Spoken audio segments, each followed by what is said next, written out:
Hello, and thank you so much for tuning into the Shooting Ball podcast.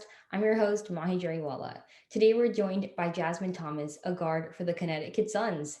Thank you so much for speaking with me today. Yeah, I'm happy to be on. Thanks for reaching out. So, growing up, was basketball a big part of your life?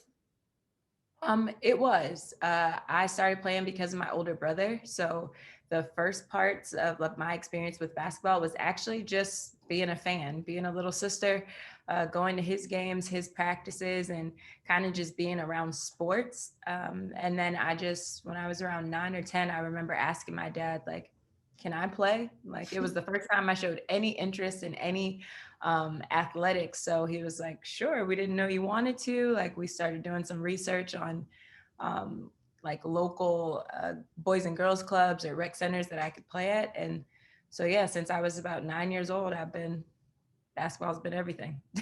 And I know you had a very successful high school career, McDonald's All American, Gatorade Player of the Year, four-time state champion. The list goes on. I know it was a while ago, but what was your experience with high school basketball? High school basketball was a memory for me that's like really special just because I grew up really putting everything into AAU.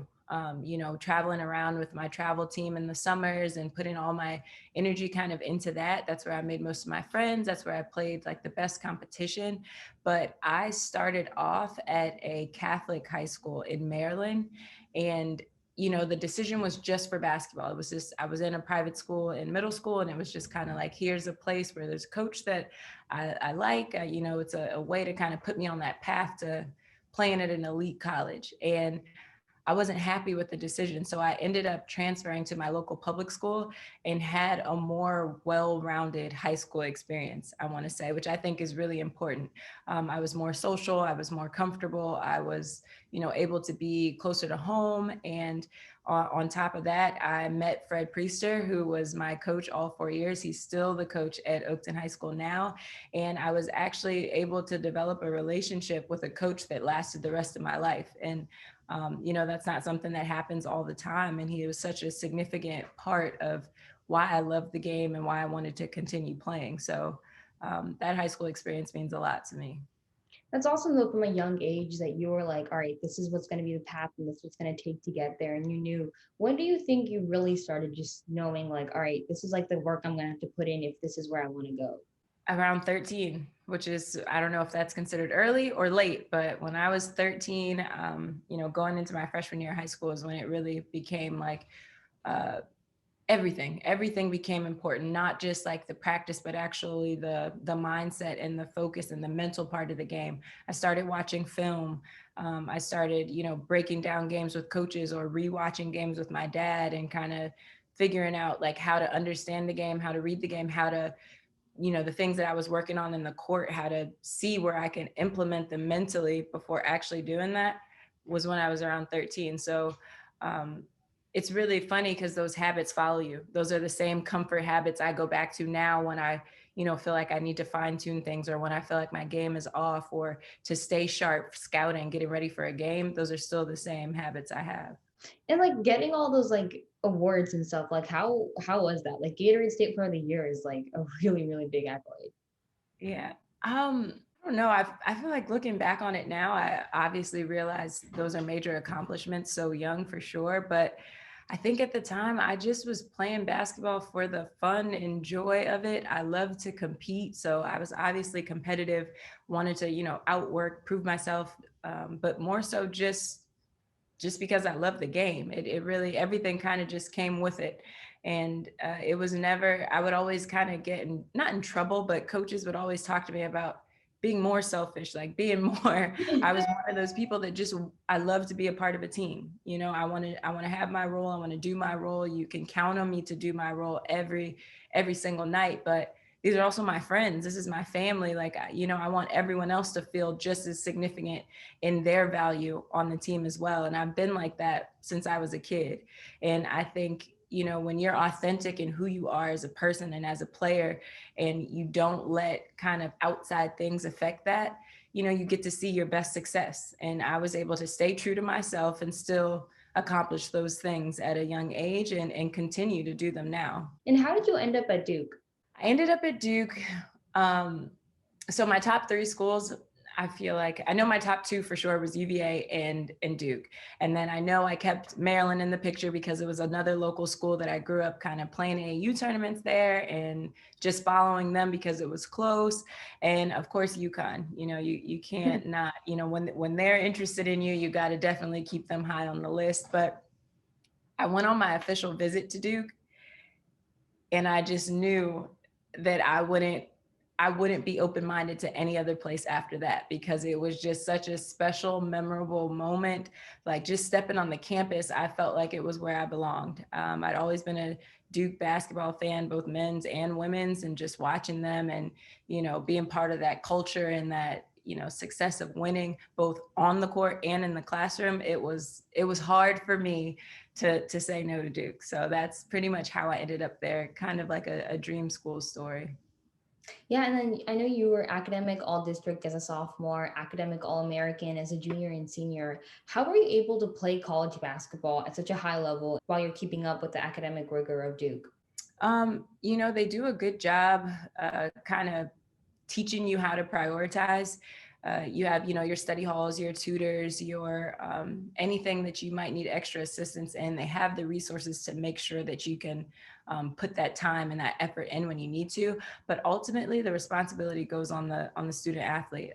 My parents, even when I was younger, they always made sure that I was, behaving in school and, getting good grades in order to play basketball. And anytime any of those things slipped or they got any kind of notes from school about it, tell me, well, you can't go to practice or you won't play in the game or you won't go to this tournament. Like, you need to understand where the priorities lie. For me with Duke, I was conditioned early and I just continued with that. I feel like Duke is one of those schools where the basketball's super good and like academics are super good. So like going to other schools, I feel like it might have been easier on the academic side. But did you ever feel like more pressure, like it was harder for you just because you went to a school where academics was such a big thing as well? I absolutely felt the pressure. I want to say when I first, I went to Duke thinking I was going to be pre-med. I always wanted to be a pediatrician. That was my dream job. And I was like, you know what? This is my opportunity to do it. I started off taking some entry level biology courses and some things that really brought that into perspective for me, being able to do that while um, having that rigorous schedule as an athlete was really tough for me. And, there's plenty of players that have been able to do it, and kudos to them. I have so much respect for people that are able to take on those, extreme majors and still compete at a high level at their sport. I couldn't do it. So my first, major reality check was like, I'm going to have to figure out a different path for me. What is it going to look like through my 4 years? So I ended up being a marketing major, which is still something I'm very much interested in, can see myself continuing to do after basketball. And I was able to just work around it with my basketball schedule better. I wasn't feeling as stressed. The demand for the schoolwork was pretty much the same, but I felt more comfortable in what I was learning and the experience I was having and the courses I was taking. So that was kind of how that went. Yeah, no, I totally get you there. I think, like I said before, when you're going to a school where like that's such a big thing, I feel like it's definitely harder to keep both those things in check. So I'm happy that you kind of able to figure out what worked for you. For sure. And then when you were drafted in 2011 into the WNBA, what was that experience like? Like, that's just incredible. It was literally a dream come true. That as cliche as that is, that's exactly what it feels like. That moment when you hear your name and you feel like you just realize you were holding your breath for like however long it took until they said it. It's just, you kind of feel like a weight lifted off of you in one sense, from like all the hard work and all the things that you never really thought could come to this point, but you hoped that it would, to see it actually happen. And then you go to do that interview and you start to think about all the new pressure and all the new, you're going in as this someone who's always been the best on their team, someone who's played at an elite college, been one of the best on the teams, played against the best competition in college, and then you realize I'm about to go into a league with grown women who are the best to ever have played this game. And, you just start thinking about, all right, time to start over. I've done this before. I've started young, I've started inexperienced, and I've built my way up. And that's kind of, we don't have that transition period like the NBA does, where, you get to have the summer to develop and then go into a season. We finish in college and go directly into being a pro. And I think that comes with some of its faults, but it also is pretty cool to kind of just get thrown in, and all of a sudden you're playing with, Diana Taurasi, Tamika Catchings, and like all these great people. And it's an amazing experience. So now you're starting point guard for the Connecticut Sun. Like, what do you think helped you transition to get there?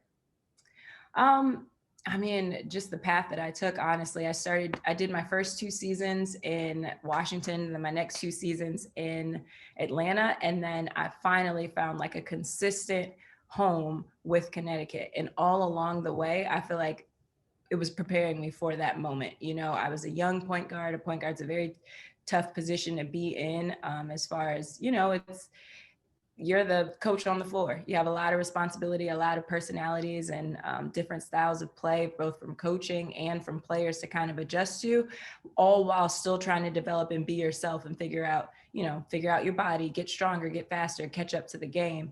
And I think I felt, or you could see those transitions happening every season that I was in the league. And I've been fortunate that I've always worked myself into a position where I was playing minutes. I never really had to sit the bench, or, never got experience along the way. So by the time I got to Connecticut, I kind of felt, confident in who I was becoming as a player. I had been through so much adversity that I was just in a position where I'm like, I'm going to embrace this new opportunity, really take on more of a leadership role now. I think I'd been in the league that was my 5th season. So, now you're actually considered a veteran once you get to that time. And I just kind of started to enjoy the experience as a whole, and not, for the negative things that had happened leading up to it. And with facing adversity, like I know everyone goes through that in their career, but how do you think you were kind of able to embrace that and move on? I think first and foremost, my family, always had that consistent support system where, they're just real with me. They're real with me when they know I can do better. They challenge me to be better, but they're also there when they know that, I need the support. I need the positivity. I need that shoulder to cry on, shoulder to lean on, being able to, sit in that weakness and find a way to get out of it and get better. And they've been there for me since I was a kid. And anytime something happens, there's still that's still my little crew that I go to. And then after that, I'd say just great teammates, coaches. When you have a coach and an organization that really believes in you and gives you, when you're down, when you're up, they're with you. Never get too high, never get too low, I think is one of the things that stuck with me the most, and being able to stay confident. That's the hardest thing with adversity, is staying confident in yourself, and not taking adversity personally, that you're not worthy enough, you're not good enough. You are. You just have to, be better, find a way to, fit into different situations. Exactly. And what do you think makes a talented point guard? Um, a lot of things. I think, the point guard position has changed so much over time, where it's not just an assist maker. It's not always just a pass first position. It's, someone who is a leader vocally, a leader by example. You're technically just a playmaker. You score when you need to, you get the ball to the right people when you need to, you keep everybody organized, you keep everybody calm. I think a huge piece of a point guard position is being able to stay composed, and your team feeds off of that. Another team goes on a 10-0 run or something, and your coach is called a timeout, what your demeanor is what your teammates will feed off of. And if you're confident and composed, they will be too. And then you come out and you have your own 20-10 run, and then the next thing everyone can feel that. So I think really being able to relate to people is a big thing. Also, as a point guard, how everyone's not the same. You can't have conversations, you can't have confrontation with everyone the same. So as a point guard, you're really trying to get the most out of your teammates. When they're confident, when they feel good about everything that's going on, they make your job a lot easier. And I know that not only are you really a great offensive player, but you're also an amazing defensive player, chosen 3 times for the WNBA All Defensive First Team. Are there any drills or tactics that you use to elevate your defense?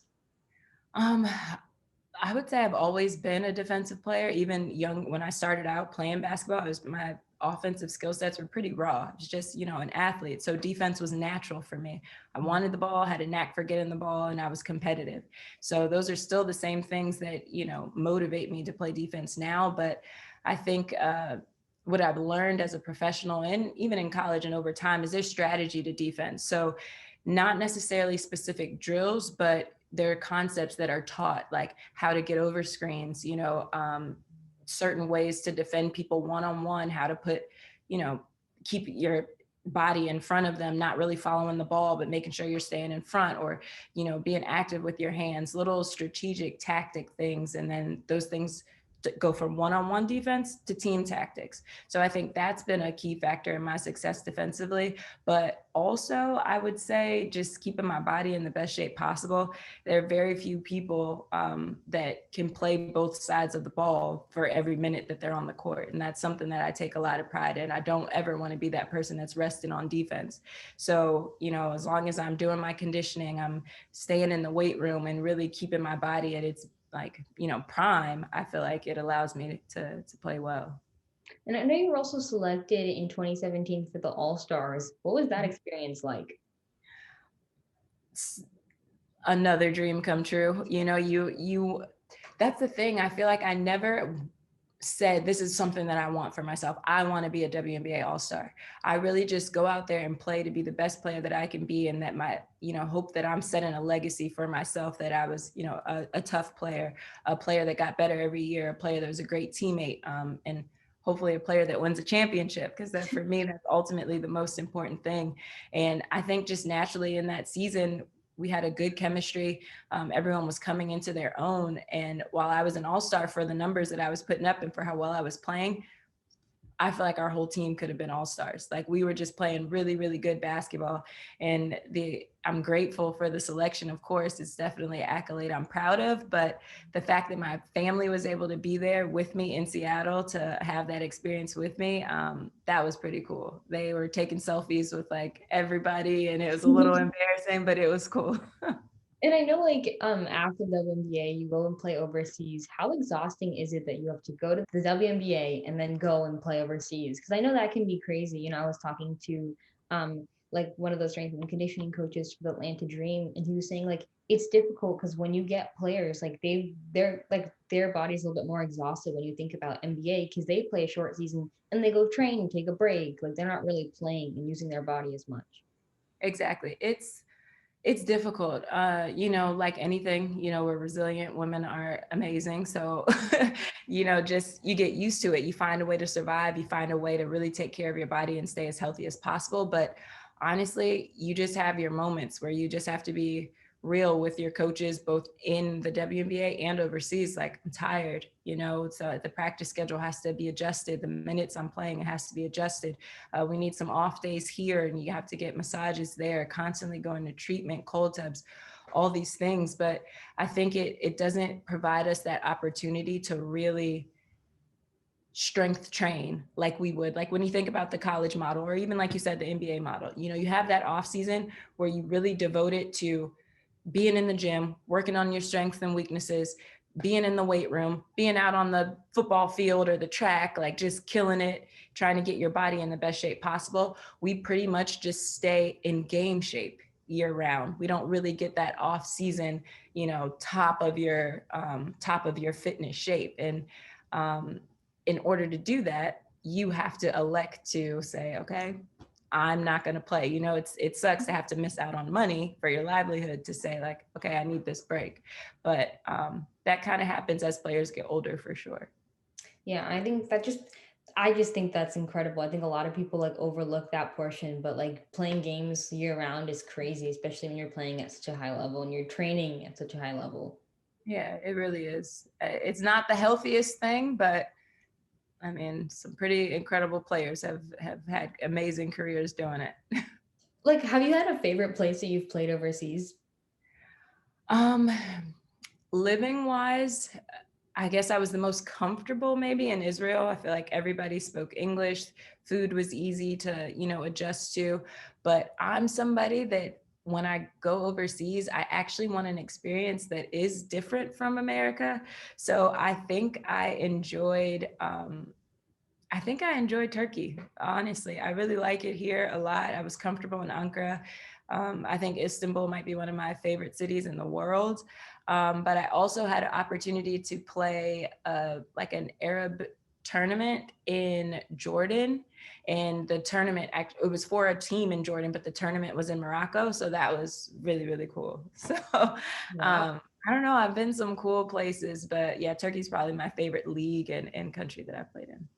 I don't know. I feel like it's hard because you have to go to like a different country and you have to like get accustomed and you're literally living there for like a long period of time. Because like I know like we like to travel and like literally when I go to like to airports and like when I enter new places, I'm like, oh my gosh, like this is like so new, it's so different. Like how do you adjust to like these new countries, especially because a lot of times they don't speak that much English there. Right. Um, I mean, I think the first thing is I'm a traveler. Like even without basketball, I love to experience other cultures. I love to meet people and sightsee and do all of that stuff. So I love food, and I think that all of that together just makes traveling a great experience for me.